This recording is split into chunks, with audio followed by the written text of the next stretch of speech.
Hey everyone, in this video we're going to take a look at part 2 of the Jason and the Argonauts story from Ritchie's Fabulae Faciles. And this chapter is called A Fateful Accident.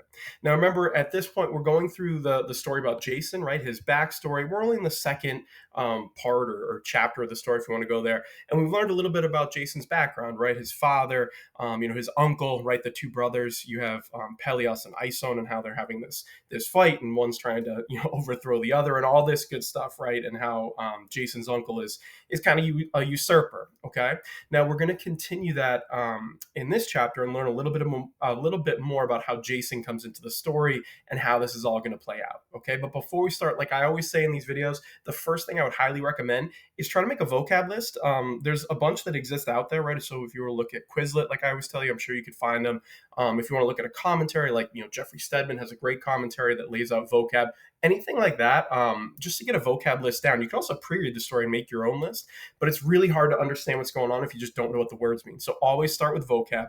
The other thing that I would always encourage you to do, you hear me say this a lot, read it out loud, bring it to life. So if you're by yourself, that's okay. Just still read it aloud to yourself. You can listen to me and my terrible pronunciation, that's fine too. But if you're a student in a classroom, try to find someone you can partner up with, read the story to them, have them read it back to you. That way you're working on your speaking, your listening, your pronunciation, all these great things that might help you unlock the language, right? You don't want to just translate it in your head.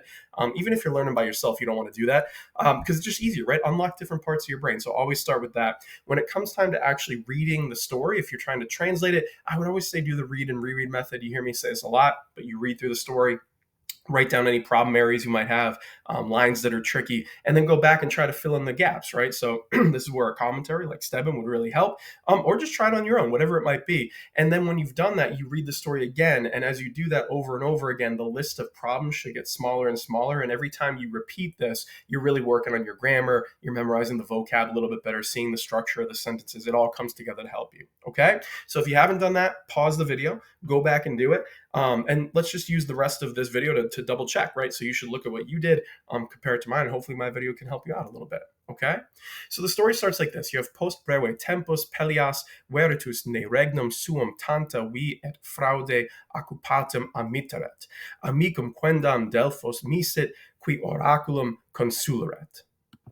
So we're back looking at Pelias, the wicked uncle, right? So you have post brevi tempus. So after a short time, right? So soon later, you're coming to Pelias. Remember, that's the uncle. So Pelias is veritus. Now this is a deponent. Perfect passive participle, right? So you can translate it having blanked, right? Is usually how we do it. So you can say having feared, right, or fearing, right? Having feared is probably the best way to do it. Then you have the ne here, right? So the ne is setting up this fearing clause, and you've got an imperfect subjunctive there. Okay. So in English, a lot of times we say lest, which sounds very old-fashioned, but fine, go with it. You're just trying to show that he's fearing something, that something might not happen, if that makes sense.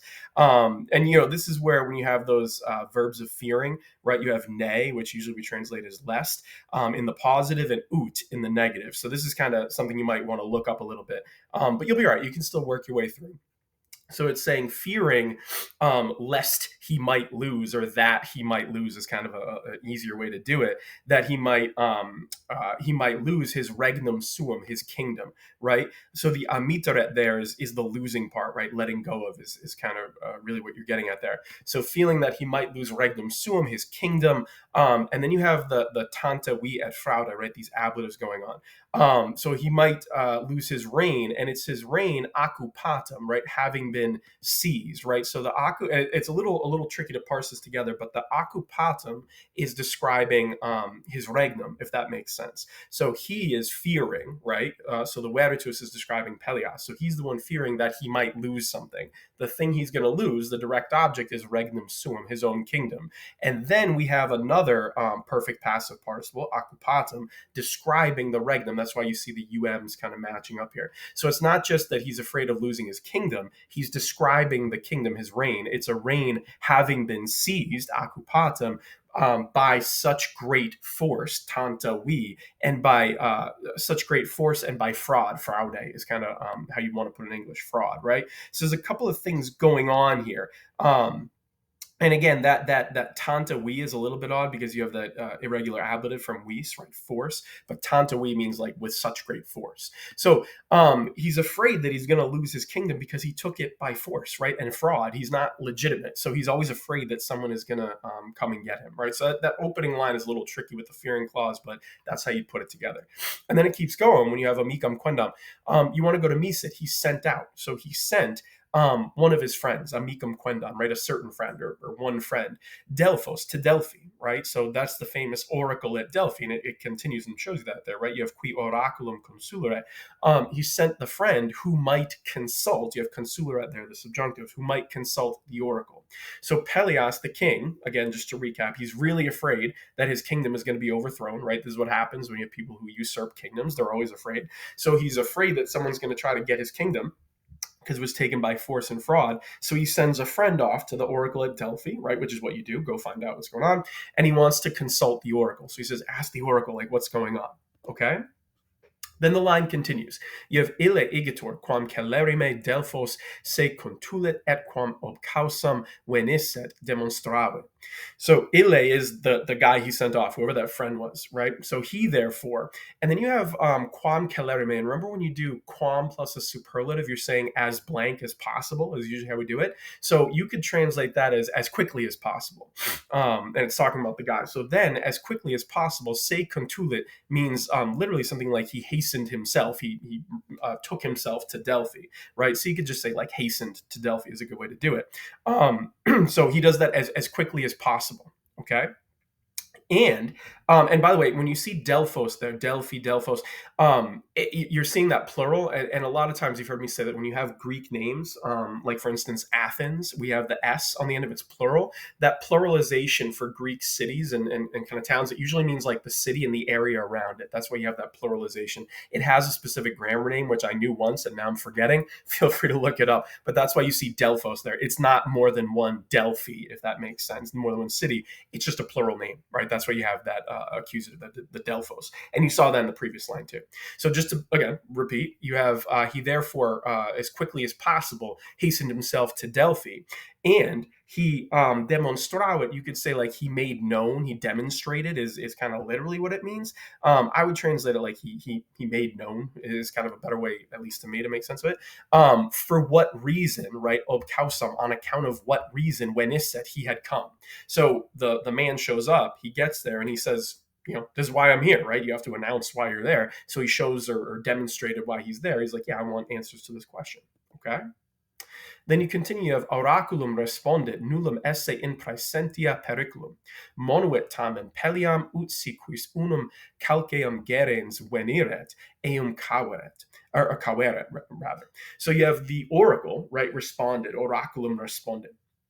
Right, and the oracle responded that. So you have this indirect statement, right? Because there's no direct quote of what the oracle is saying. So we start at the indirect. So it says the oracle responded that nullum esse, there was no danger, nullum periculum, right? There was no danger in the present. In praesentia means like in the present moment. So he's like, she, because he's talking to the Pythia, right? The sort of priestess saying these things. And then the oracle responds and says, there's nothing going on. You're fine in the moment, right? In praesentia is kind of the key word there. Then you have, however, right, tamen, she warned Pelias, right? So monuit Peliam. So she warned that if anyone, so you have the sequus, if anyone should come, veniret, right? So again, we're playing with a lot of subjunctives here, but if anyone should come, and that anyone, the quis, is described with gerens, right? The participle. So if anyone should come wearing unum calceum, right? One shoe, right? So the one shoe bandit running out there. So it's such a weird prophecy, but they usually are kind of weird. So it says, if anyone should show up wearing one shoe, he should beware him, right? Eum cavere. There's the bewaring verb there, right? So if anyone shows up and they're only wearing one shoe, be careful, right? That's the idea. And if you're wondering there, the quis there is really aliquis, right? Excuse me, someone, and this is that famous kind of mnemonic device when you say before si, ni, si, num, and ne, all the alis go away, right? Is at least, I don't know if they're still teaching that or not, but that's the way to remember. So it's really aliquis, anyone. But the oracle is basically saying, hey, watch out for someone showing up with one shoe. Kind of oddly specific, but that's the warning that he gets. Okay. Then it continues, and you have post paucis annis accidit ut pelias magnum sacrificium facturus esse, nuntios in omnes partes timiserat et certam diem conveniendi dixerat. So after a few years, so this happened. Remember, the oracle said, "Hey, don't worry about it in praesenti, in the present moment, you're good, but watch out later on." Here comes later on, right? So you have post paucis annis. So a few years later, it happened that accidit ut, right? It happened that Pelias was going to make a great sacrifice. So facturus esset, and then you have magnum sacrificium. So he was going to make a great sacrifice. So this is that result clause with a future periphrastic, right? So when you have that facturus, the UR gives it away as being future. It's a future participle with a form of essay, right? This is where we usually translate it like going to do something, right? It's kind of the idea here. So that's what you're seeing. So it happened that Pelias was going going to make a magnum sacrificium, a big sacrifice. He's going to have a big party, right? So he dimiserat, right? He had sent out, again, pluperfect, he had sent out nuntios, which are messengers, right? In omnes partes, into all parts of the area, right? And he dixerat, he had, literally means something like he had said, but set is probably better, right? He had set certam diem, a certain day, or you might even say like he had made the date certain, is kind of another way to do it. But he had set a certain day, conveniendi, of assembling, right? So that's the conveniendi is a gerund, right? It's the genitive singular of a gerund from the verb to convene, right? It's kind of to come together. So we've seen that phrasing before, the idea of setting a date. If you've been going through the Fabulae Faciles here, we've seen that all the way back with the Perseus story, right? That sort of idiom of setting a date on the calendar of when we're going to have a party. So he sets the date. Everyone's going to come together. He sends out messengers and he says, this is going to be great, right? We're going to have a huge sacrifice. And you can already see what's going to happen. One of the people showing up is going to be Jason, right? And I bet you anything, he's only wearing one shoe. So now we continue, right? And again, this is the theme. You can't outrun fate. When you go to the Delphic Oracle, whatever they say, it's usually going to happen, okay? So the next line you have is die constituta magnus hominem numerus undique ex agris convenit in his autem venit etiam Iason, qui a pueritia apud centaurum quendam habita vera. So on the appointed day, the die constituta, right? It's an ablative. So on that day, the appointed day when they're going to have this party, a magnus numerus hominum, a great number, right? Magnus numerus of men, hominum. So a great number of men or people. Undique means like from all parts, right? They convenit ex agris. They came from the fields, right? They kind of came together from out of the fields. So you remember a lot of people are like farmers and wherever they might be.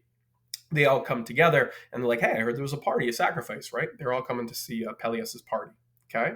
Then you have in his. So it literally means like in them, but among them is probably the better way to do this. So among them also came Jason, right? So when it etiam Iason.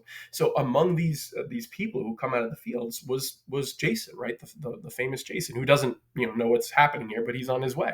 And you have Iason, qui, right? Who? So Jason, who a pueritia means from boyhood, right? You can see the word puer in there, meaning a boy. So from being a little boy, he had lived, habitavera, he had lived at the home of, you could say, apud means like at someone's house a lot of times, at the home of a certain centaur, right? Or among or with a certain centaur is another way to do it. So Jason is raised by the centaurs, right? So he's got kind of a famous upbringing here. But ever since he was a boy, that's where he's been, okay? So no one has really seen him, and now he emerges because he heard that there's a party, okay? And now you have the last line in this section. You have dum tamen iter facet unum e calces in transeundo nescio quo flumine amiset. Okay? So you have, however, while he's iter facet, literally he's making the journey, right? He's traveling is usually how we do it. Here comes the shoe, right?